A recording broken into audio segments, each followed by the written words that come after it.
থেকে কোনো সহযোগিতা? না, সরকারের দিকে আমরা কোনো কিছু পাইও নাই, কোনো সরকারের থেকে কোনো খোঁজ খবরও নিতে জানি আমার বাবা মারে।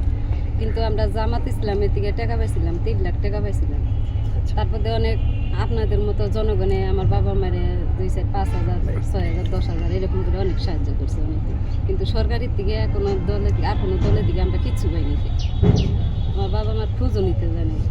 এখন আপনাদের দাবিটা কি মূলত যে টাকা পয়সা কিছুই চাই না, আমার ভাইয়ের জানি শহীদের মর্যাদারা পায়, রাষ্ট্রীয় মর্যাদারা পায়। কারণ আমার ভাইয়ের রক্তের বিনিময়ে আজকে সরকার এই পর্যায়ে দাঁড়াইছে।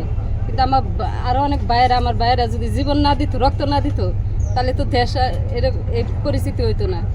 তার জন্য আমার ভাইয়ের শহীদের মর্যাদা চাই, আমার ভাই জানি রাষ্ট্রীয় মর্যাদা দেয় সরকারে।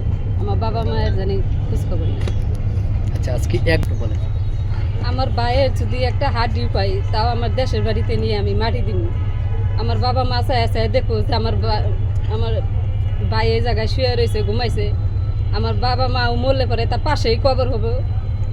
এটাই আমার বাবা মায়ের প্রত্যাশা। এটা আমরাও চাই যে আমার ভাইয়ের হাড্ডিটা হইলে জানি আমার ঘরে দেয়, আমরা দেশের বাড়িতে নিয়ে মাটি দিব।